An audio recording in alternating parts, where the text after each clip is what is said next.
और अच्छी बात है कि इस रैंक आपने देखे ही होंगे 18वां रैंक भी है, 22वां भी है, 104 भी है, 100 से 200 के बीच में भी इसके टीचर लोग हैं। और ये सारा जिन वजहों से हुआ है इसकी तो पहले हम बात करेंगे विस्तार में, लेकिन इसकी एक बड़ी वजह है मेंटरशिप प्रोग्राम। और बाई चांस अभी 2 बच्चे आए थे जो सिलेक्ट हुए, तो मैं उनको साथ में ले आए हूँ ऑप्शन बनवाने के लिए। आइए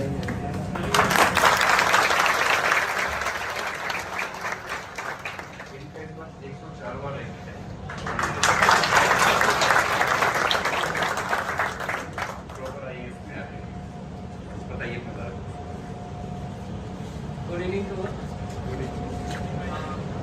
मेरे प्यारे भाइयों एंड बहनों।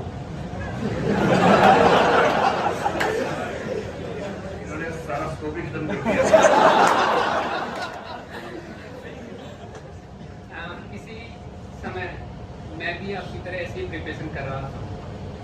ये मेरा 4th अटेम्प्ट था और जैसे आज सुबह से ही मॉर्निंग से ही मैं भी प्री की तैयारी कर रहा था 5 जून वाली। लेकिन देखो कई बार हमारी जो जर्नी रहती है पीछे क्या रहती है हमें उसका पता नहीं रहता है। हमें इस प्रिपरेशन के दौरान लगातार आगे बढ़ते रहना रहता है। एक जो इम्पोर्टेंट पॉइंट है कि मेरा एक 4th अटेम्प्ट था, जो प्रीवियस 3 अटेम्प्ट थे उसमें मेरा प्री क्लियरिफाइड मतलब क्लियर नहीं हुआ था। तो ये एक पॉइंट आपको याद रखना है। उसका रीजन क्या रहा कि मैंने 2018 में मेरा फर्स्ट अटेम्प्ट दिया। वो मैं सिर्फ ये चेक करने के लिए गया था कि मेरा सीसेट होता है या नहीं। लेकिन हाँ 2018 में थोड़ा पेपर क्या था, सिंपल था और उस समय निकल गया बिना पढ़े। तो फिर मैं थोड़ा सा कैजुअल हो गया कि यार सीसेट में अपन को ज़्यादा फोकस करने की जरूरत नहीं है, अपन को जीएस पे लगाना पूरा ध्यान। और उसी टाइम से मैंने क्या किया, जीएस। अब आप रिकॉर्डिंग भी कर रहे हो मतलब इसके साथ सबसे बड़ी प्रॉब्लम क्या है, अब आप सेलिब्रिटी बन गए हैं। वो तो बात ठीक है। तो 2019 का फिर मैं जब अटेम्प्ट देने गया तो मैंने सीसेट पढ़ के ही नहीं गया, क्योंकि मुझे कॉन्फिडेंस था कि इजीली जब 2018 में अपन ने निकाल लिया तो 19 में भी निकाल देंगे। उस समय पेपर अब यूपीएससी लगातार क्या है, डे बाय मतलब हर ईयर बाय ईयर क्या है अपना जो लेवल है सीसेट का वो बढ़ा रही है, क्योंकि जीएस में उसके पास ज़्यादा स्कोप नहीं है बच्चों को बाहर निकालने का।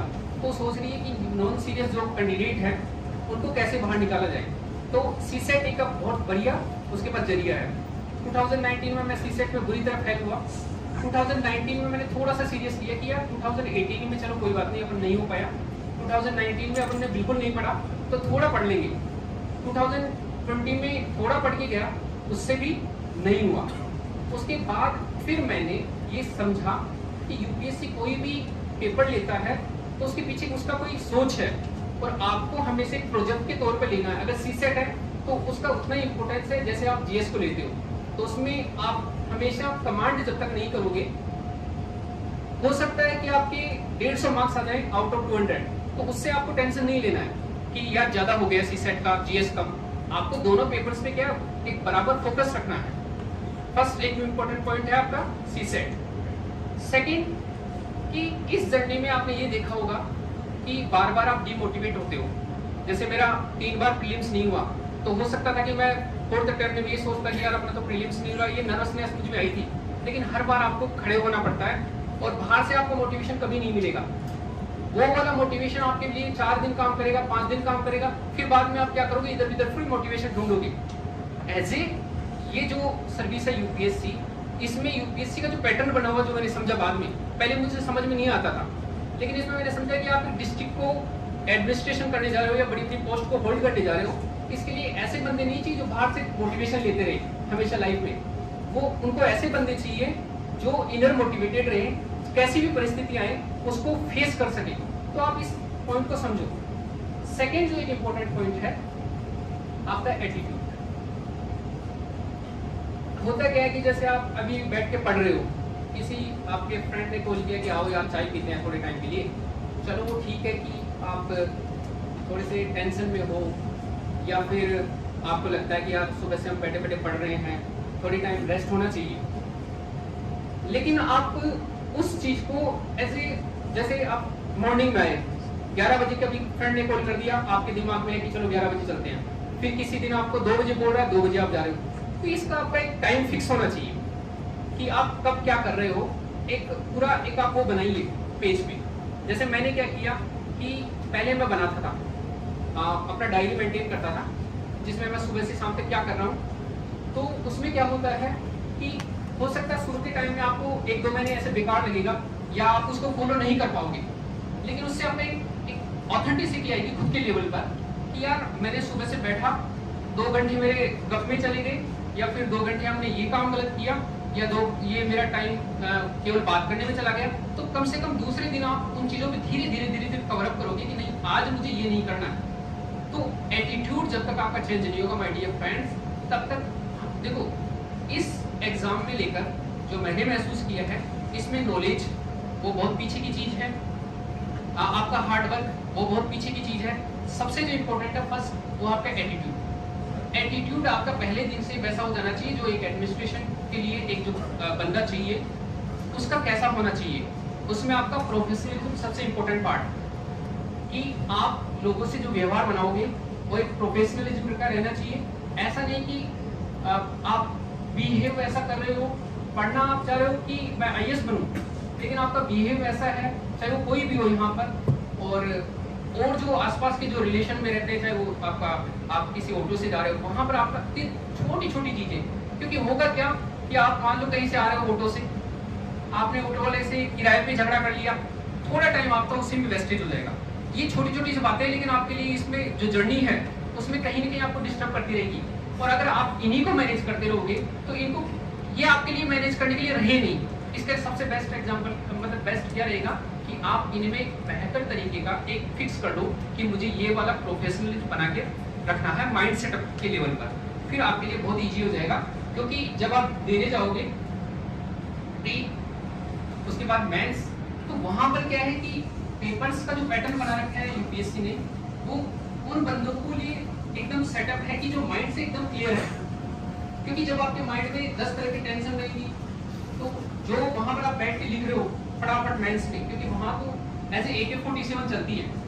जैसे आप एक बार बैठते हो 3 घंटे के लिए, तो आपको फिर दोबारा सिर्फ तभी उठता है जब 3 घंटे पूरे नहीं हो जाते, और वो भी जो इनविजिलेटर है वो आके बताता है कि भाई अब तुम्हारा टाइम हो गया है। कई बार तो फिर भी देने का मन नहीं करता।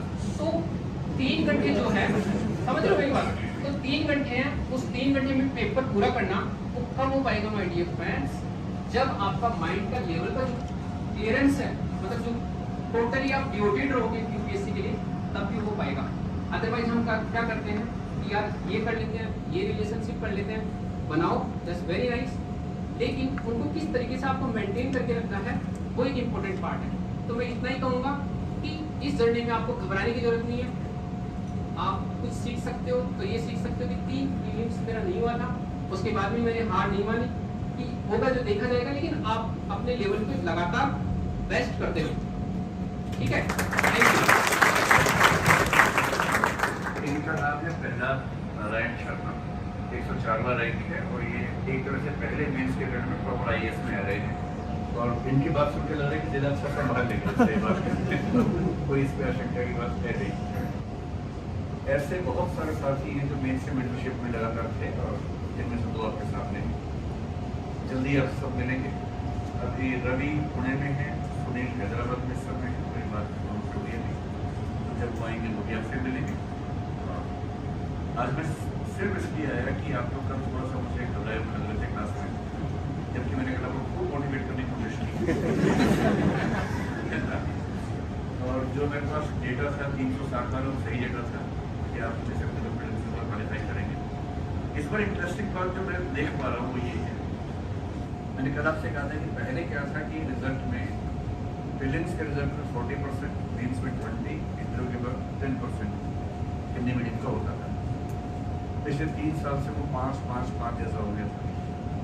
इस बार अभी तो खैर प्राथमिक अनुमान है, आज रात तक शायद डिटेल्स पूरी मिल पाएंगी मुझे। जो मेरा अनुमान है, इस बार प्रीलिम्स में जो सफलता की दर थी फाइनल सिलेक्शन में उससे ज़्यादा है परसेंटेज। और अगर ये बात सही है तो ये आज तक के इतिहास से पहली बार हुआ है। और इसका मतलब ये है कि शायद प्रीलिम्स में 5% और फाइनल सिलेक्शन में शायद 8% के आसपास इस बार का रिजल्ट। तो ये जो तब है जब प्रीलिम्स में हमने कुछ खास काम नहीं किया था। इस बार प्रीलिम्स में आप लोग जिस तरह से मेहनत कर रहे हैं, मेरा अनुमान है कि कम से कम 200-300 एक्स्ट्रा लोग प्रीलिम्स क्वालिफाई करेंगे और उनमें से 8% का मतलब है लगभग 24 के आसपास एक्स्ट्रा रिजल्ट। इस बार हम 40 के आसपास रिजल्ट देख पा रहे हैं अभी, तो 40 से 60, 70, 80 होना को बहुत मुश्किल काम नहीं है। और इतना ही 100 के और पहले 100 में इस बार 2 अच्छे रैंक्स आए हैं, 2 ही क्यों 10 में, अब वो आपके हाथ में है ना। तो आज आपको मिठाई खिला रहे हैं, थोड़ी देर मिठाई आएगी, मिठाई खाइए और जम के मेहनत कीजिए, छोड़ना नहीं है इस वक्त किसी भी हालत में।